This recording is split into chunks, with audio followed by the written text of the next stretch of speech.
Oi, gente, boa tarde. Então, a gente está indo para o nosso quinto vídeo da revisão de literatura, que é sobre o arcadismo. Vocês já devem estar cansados da minha voz, mas está acabando, só mais um pouquinho. Eu vou abrir a apresentação e a gente já vai começar.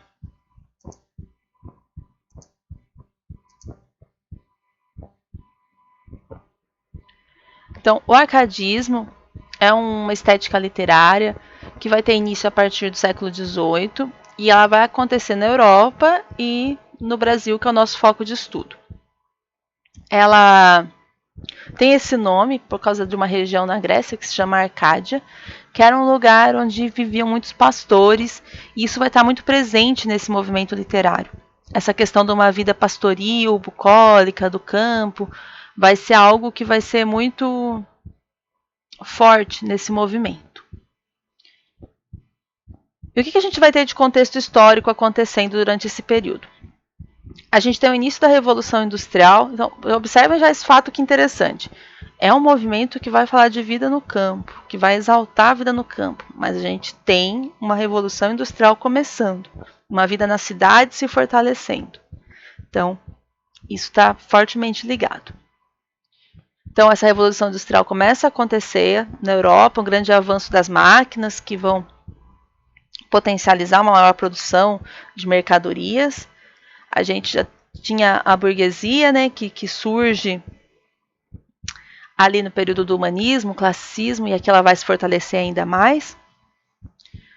Essa revolução industrial vai estar ligada a um progresso tecnológico e científico que a gente vai estar vivendo neste período também, de tanto avanço de máquinas, meios de locomoção, principalmente por causa da máquina a vapor, mas também descobertas científicas de remédios, de procedimentos e tal.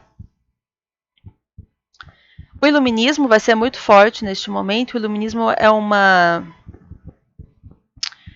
movimento, sobretudo da filosofia e do direito, a gente pode colocar assim, onde vai ter muito essa questão das ideias, como a gente pode traduzir como umas ideias iluminadas, tanto que é chamado o período onde o iluminismo tem muita força de século das luzes.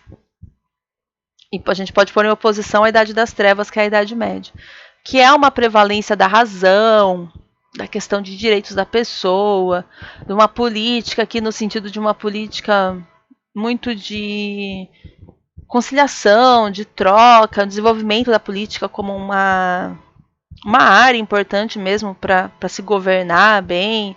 Então isso vai ser muito falado também, a filosofia e tal. Neste momento, a gente tem a Revolução Francesa, que é um acontecimento que vai impulsionar muitas outras revoluções no mundo, principalmente nas colônias, né, que viviam sob exploração europeia. E a Revolução Francesa vai ser um momento em que a burguesia vai se unir com outras classes, as classes de trabalhadores, as classes de camponeses mais pobres, e vai falar: nós estamos juntos, vamos derrubar essa nobreza que explora tanto a gente. Então é isso que eles vão fazer. Vai ter um momento de conciliação que se acreditou que ia durar, depois a gente vê que não dura, que na Revolução Francesa a burguesia só derruba a nobreza para depois assumir o poder. Isso vai trazer problemas depois, mas neste momento se acreditava no ideal de igualdade, fraternidade e liberdade, que é o lema da Revolução Francesa. Então a gente tem uma união das outras classes com a burguesia para derrubar a nobreza francesa. Isso aqui no Brasil vai reverberar na Inconfidência Mineira, que é um momento em que Minas Gerais, que neste momento é quem produzia a riqueza do país por causa da questão do ouro, vai se revoltar contra a coroa portuguesa, e não no sentido, embora a gente aprenda muitas vezes assim na escola, no sentido de ideal, de liberdade e tal. A questão vai estar muito mais ligada aos impostos altíssimos que Minas Gerais tinha que pagar pela exploração do ouro, ou seja, boa parte do ouro ficava com Portugal, e eles começam a se indignar nesse sentido.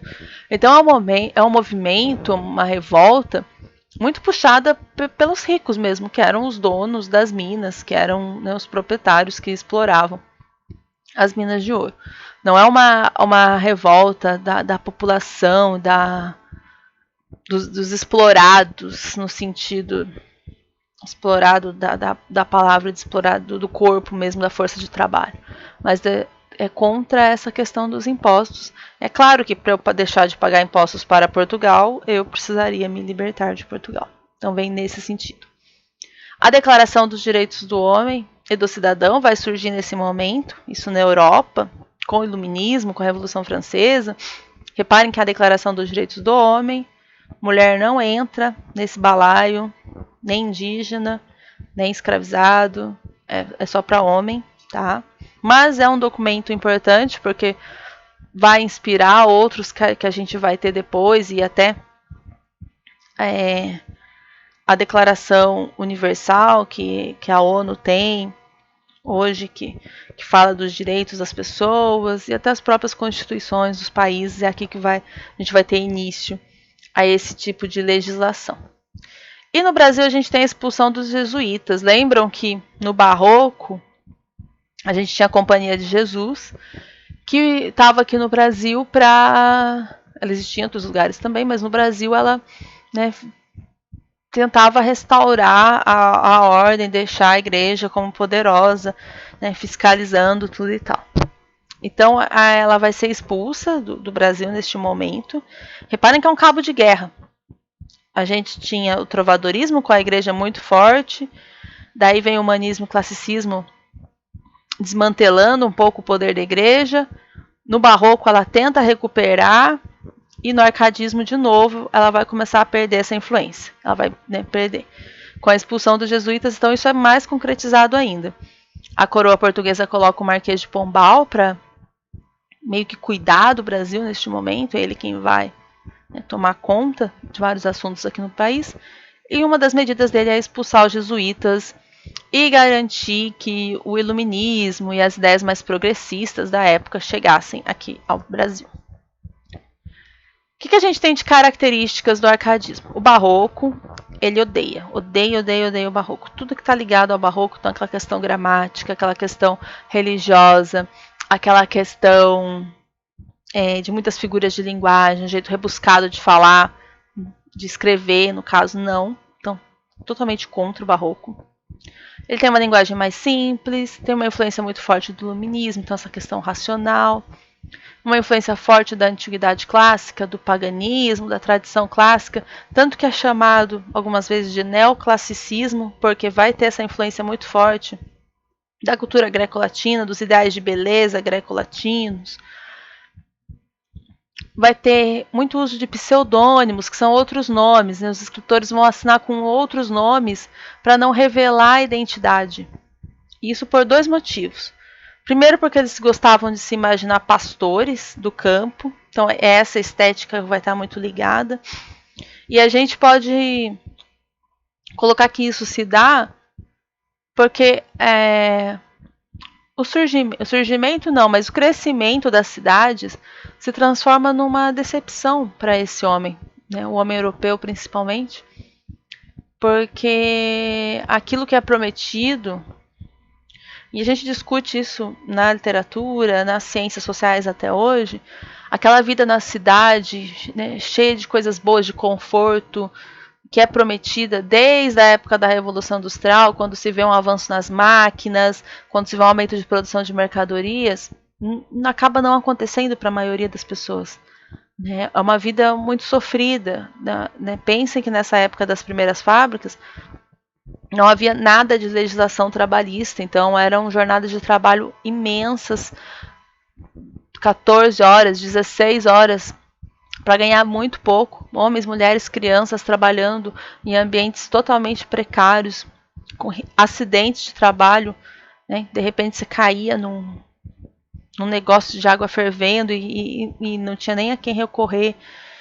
Então, era uma vida muito sofrida que acaba não sendo aquilo que foi imaginado, uma revolução, um avanço e tudo de bom.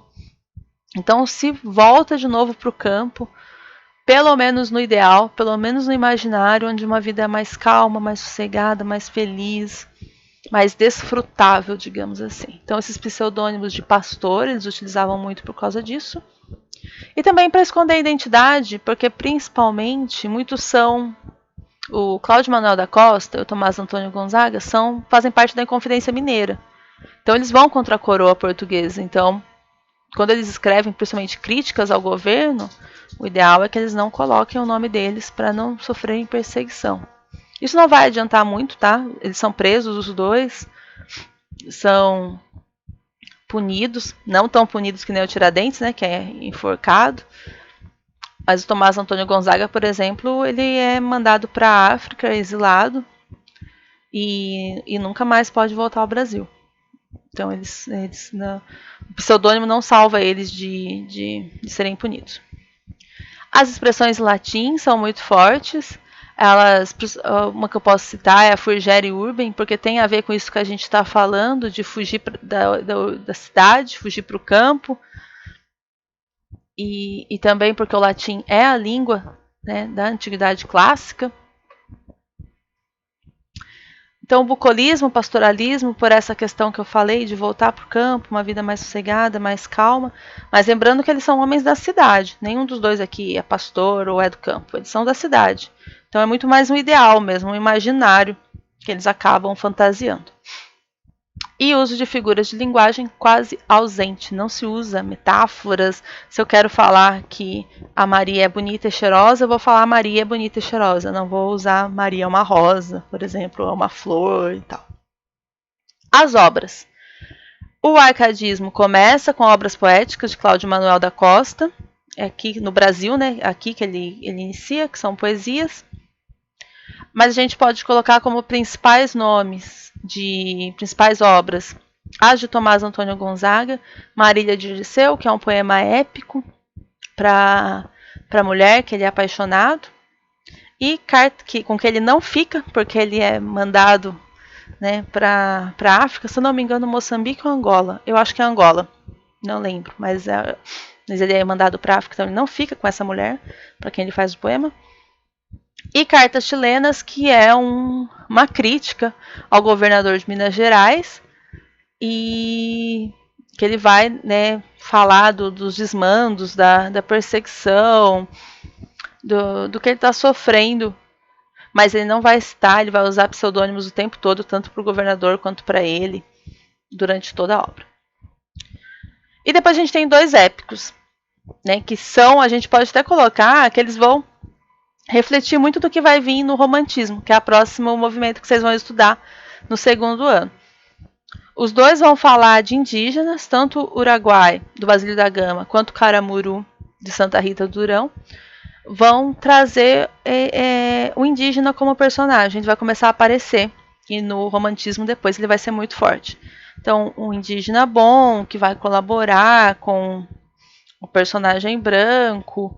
Enquanto o Uruguai conta uma história que se passa no Rio Grande do Sul, Caramuru já tem um fundo totalmente romântico, né?